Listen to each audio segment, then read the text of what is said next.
চিস্তিয়া তরিকা দুজন মানুষ, চিস্তিয়া তরিকা দুজন মানুষ তরিকার খেলাফ কাজ করে, তরিকার বাইরে কাজ করে। আল্লাহর ওলি ডাক দিয়ে দিলেন, সাথে হিসাবে ছিলেন হযরত আব্দুল মাবুদ ফারুকী রহমাতুল্লাহ আলাইহি।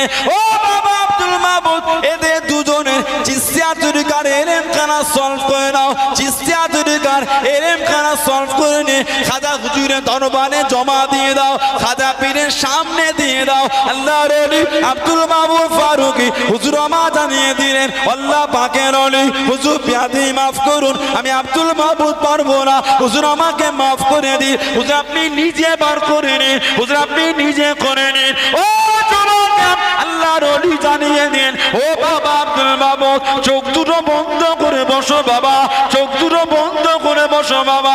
আল্লাহর ওলি আব্দুল মাবুদ ফারুকী চোখ দুটো বন্ধ করে বসে গেলেন। আল্লাহর ওলি হিন্দুস্তানের